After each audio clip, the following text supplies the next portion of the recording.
Hey guys, today I'm going to be taking a look at a game called Marginal.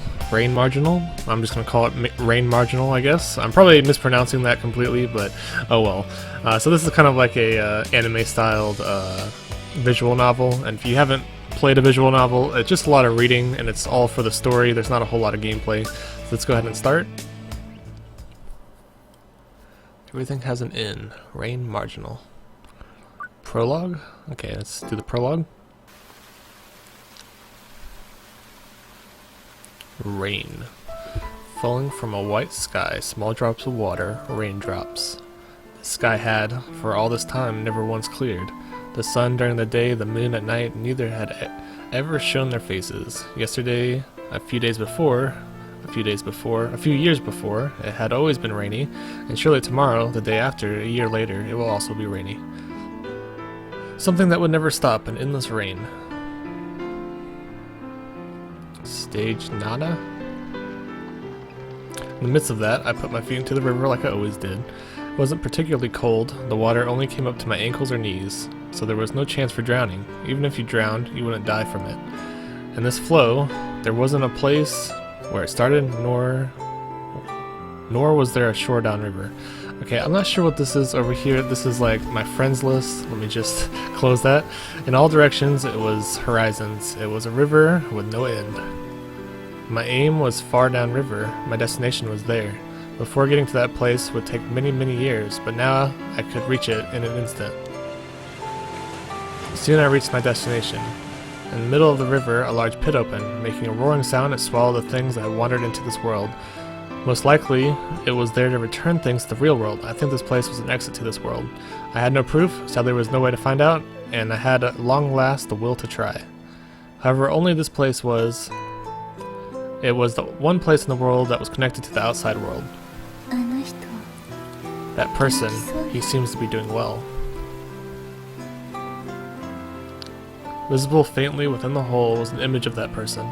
It seemed that he had lost his memory of this place, and that he had returned to his daily life without trouble. Even if he were to forget about me, to me, he was only the proof of my existence. I could leave in the real world, much better than leaving only tears. Just like this endless rain. Let this memory be my nourishment for eternity.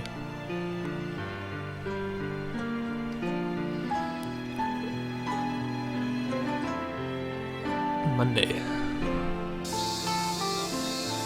Burning sunlight and voices of cicadas?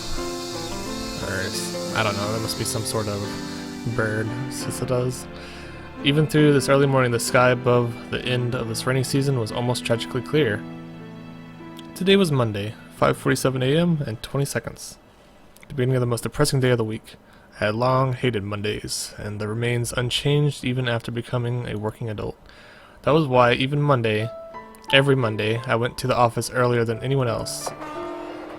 Inside the swing train cars, it started to get hot. I headed to the office on the first train of the day. Even though it was before 6, it always seemed like it was going to be another midsummer day, going against my feelings. Getting off the train and walking along a typical station front street for 5 minutes, I soon could see a mixed-use building. When I arrived, I got on the elevator. The company I work for is on the 4th floor. As the heavy door closed, I pressed the button for my destination. I pressed the button for the 7th floor. My destination wasn't the 4th floor of my workplace, but the highest floor. Ding. A strong wind blew on the bare rooftop. The morning air was a bit chilling. On the other side, a high precautionary fence was a perfectly clear summer sky from end of the rainy season. Despite it being early morning, I was soaked in sweat. Well, shall we go? Saying that to myself, I started walking towards the edge of the roof. That's right, no matter how much you ran, jumped, or rolled here, you would never fall from the roof. You could call it a safe zone. A fence that prevented falling, prevented suicide, devoted itself to defending against that, saying, I won't let you die. However, as if defying that fence service, I put my hands on the metal wire and climbed. I finished climbing the fence, accompanied by its rattling sound, and put my feet on the mere 30 centimeters worth of space on the other side. Obviously, this meant there was nothing in my way. At this point, I was no longer within the safe zone. Forget about running. If I so much as lost my balance slightly, I would easily fall to the ground. If I jumped from here, I'd definitely die. Falling from the 7th floor would be only natural to die. Anyone who could survive that could only be counted as lucky. Sadly, my luck was only that of an average person. So well, it was almost certain I'd die. Just one more step, simply stepping forward. With just that, everything would end. The job I hated, the depressing Monday, I'd be free from them. But I couldn't do it. The reason being, it wasn't as if I wanted to die, then I should turn around and return to the safety within the fence, right? But there was too much hesitation. Because even though I did not want to die, I also did not want to live. It'd be wrong to say they were the same, to want to die and not want to live. They were not the same, similar but not equal. Even if I were tired of living, I hadn't yet lived long enough to want to die. It was simply that there were mostly painful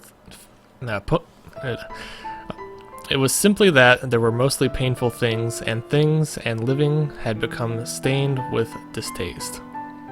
Painful things, sad things, and living had become stained with distaste. I don't know why I kept misreading that.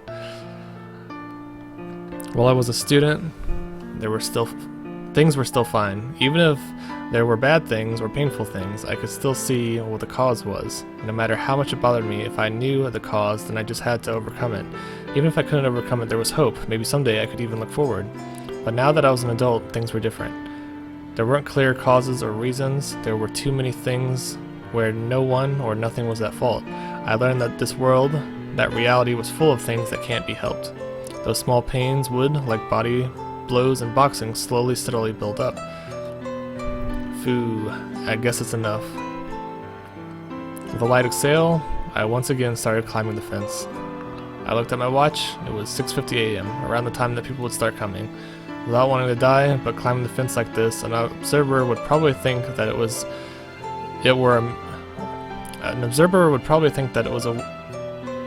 were a meaningless act. However, to me, there was a little bit of meaning. To put in words, it was an insurance for the heart. If I came here wanting to die, I could do it any time. With a way to reconfirm that, and a way to maintain my heart's peace. It was a ritual to let out the damage accumulated from the numerous body blows during the day before I was KO'd. Done on the dreariest day, Monday, using every trick I knew, this was how I managed to keep living. More than likely, I'd keep on living like this for a long time. One day, someone will do something about it. And if they can't, then they can kill me right now.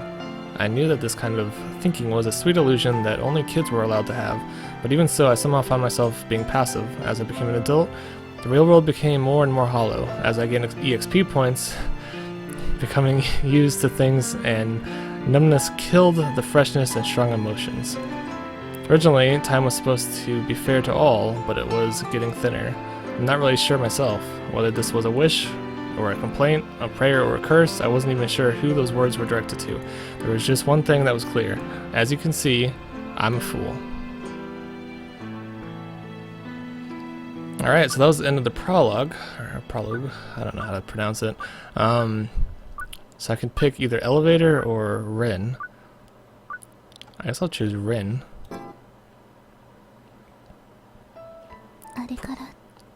Just how much time has passed since then. By now I've become unable to clearly recall. We were raised in a house of priestesses, a branch of a noble house that sends unmarried daughters to the shrine. Of course, noble didn't mean the royal shrines like Izumakami I don't know how to say these words. It was a local shrine under a small unknown priest. From before I can remember, my older sister and I were adopted, and we were raised as priestesses in training. So I didn't know any details. I didn't know my birthday, nor who my real parents were. It was also a mystery when and for what purpose we were sent to this shrine to be raised as priestesses. But we didn't think about those questions. We were never worried and never felt any dissatisfaction about it. In a world where, unless you struggled to live, you died. In that kind of world, we didn't starve nor freeze, and were able to safely live our lives without event. Plus, in my case, I had a kind older sister. The moon's out today, sis, and a season long remains. It was a rare clear night. In a break between those damp clouds, the big face of the moon peeked out. Phew. When the rainy season ends, it's going to be hot again, isn't it? Without thinking, the words tumbled from my lips. As those words, my sister shook her head and busily moved both of her hands. It's summer, so there's no helping it.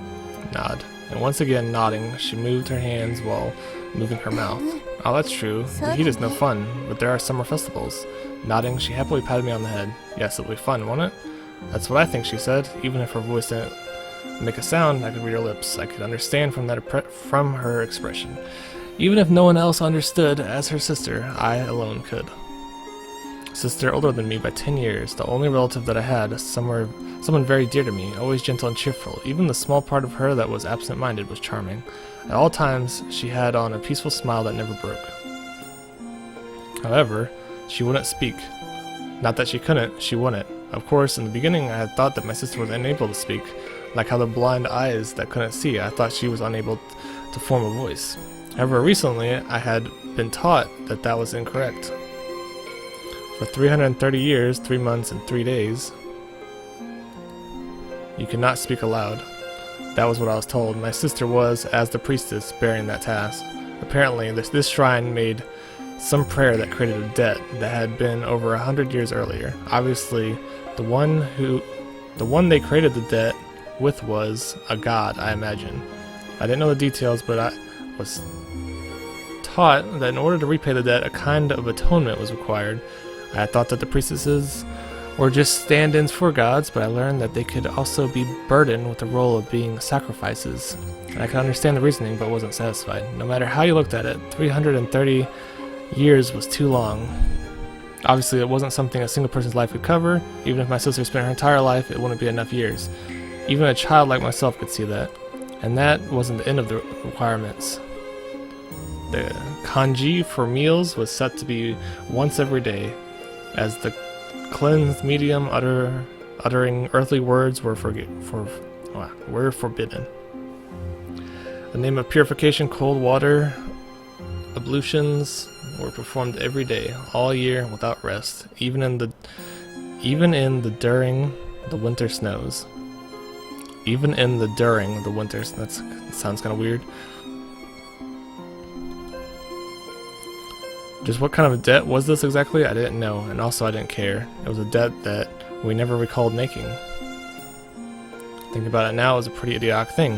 However, if it was all perfectly natural for that time, just questioning them itself was punished, and I was taught that my sister existed solely for that reason.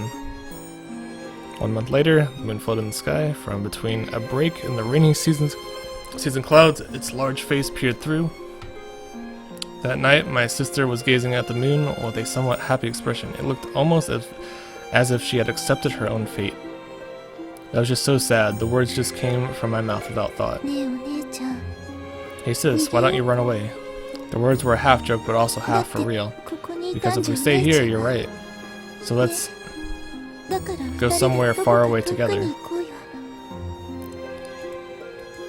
Even at my words, she just cast her eyes down a tiny bit, and soon, with her usual cheerful face, she shook her head. You like it here? You don't want to go anywhere? Nah. And anyway, let's go to sleep now. What? Don't pull my hand.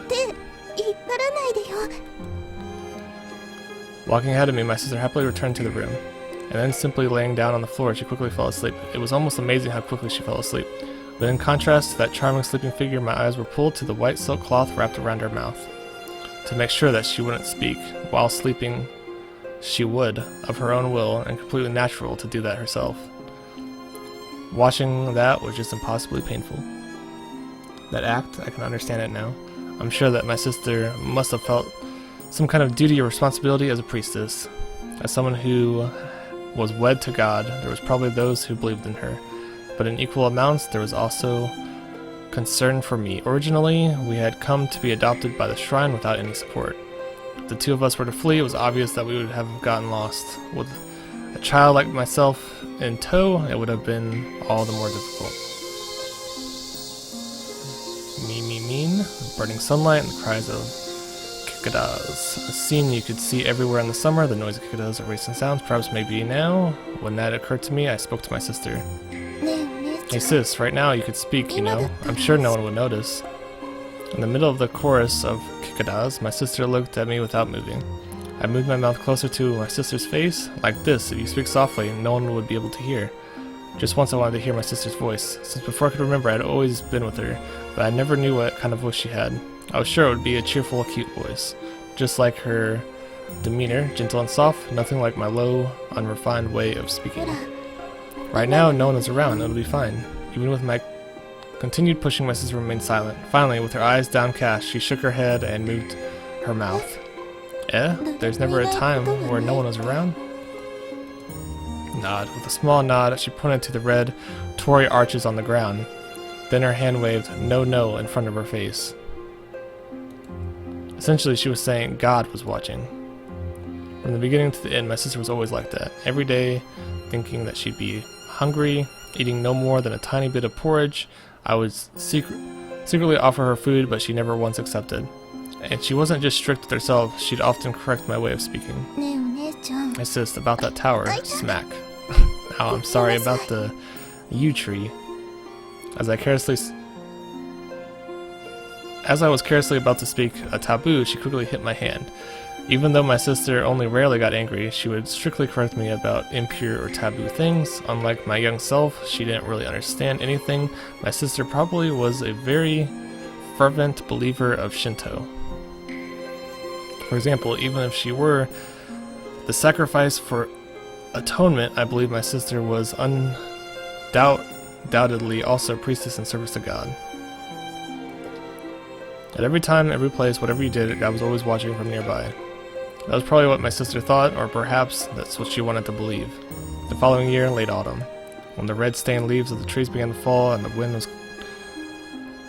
and when a cold wind was beginning to blow around when I was going to turn 10, unlike myself, who had grown up without any real major illnesses, whenever it came to be this time of year, my sister would lie down on the floor more often.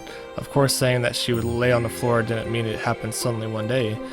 At first, she was only down once a month, but then it became 3 days, then 5, and before I knew it, she spent almost half a month lying down. In the middle of that, while making a strained face, my sister would get up early from bed. Her destination was the well in the rear grounds. It was for a daily task of purification, the cold water ablution. Are you okay, sis? Well, I would run over to her, saying that she would tell me not to worry by gesturing her body and her hands. While wearing her usual gentle smile, she never once spoke. The late autumn morning air already felt cold to the skin, and the steam was rising from her body, just bathed in cold water. Her breath was also brilliant white, her body numb from the cold and shivering slightly. And she'd already been sick without all of this. But if you thought about it, it wasn't a surprise. Without being given proper meals and living this way for many years, anyone's body would break. Even if it weren't my sister, they were clearly succumbing to sickness.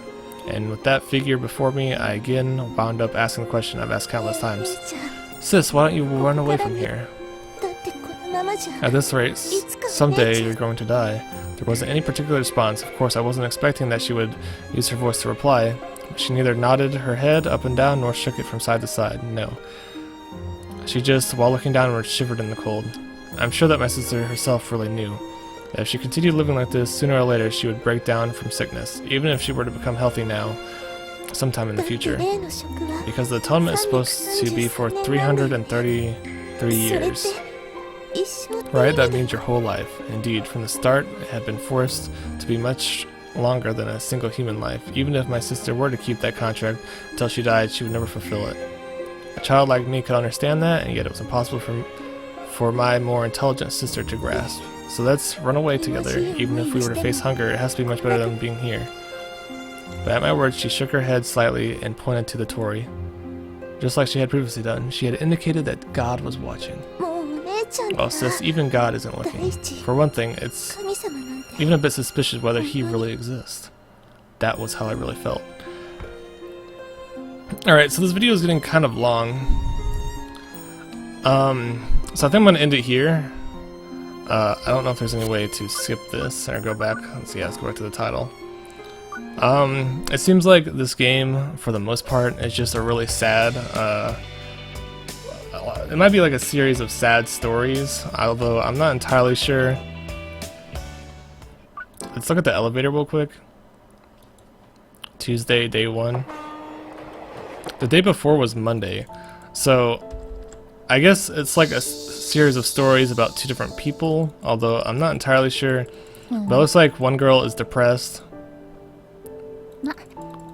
and the other girl has a sister in a temple, and she is dying because the crazy religious cult is pretty much killing her with all sorts of craziness of like bathing in cold water and only 1 meal a day. It's pretty insane. Anyways, it's kind of an interesting series of stories in this this game. If you thought this was interesting, be sure to check this game out on Steam. I'll leave a link in the description below. Pretty long visual novel, lots of reading. But yeah, I sort of liked it. The dialogue was pretty well written, I would assume, and yeah, kind of sad though. Lots of suicide, thoughts about death, thoughts about defying God, religious cults, all sorts of craziness. Hopefully it'll get better later on. But yeah, sorry about my horrible reading, and I don't know, hopefully you enjoyed this, and have a nice day.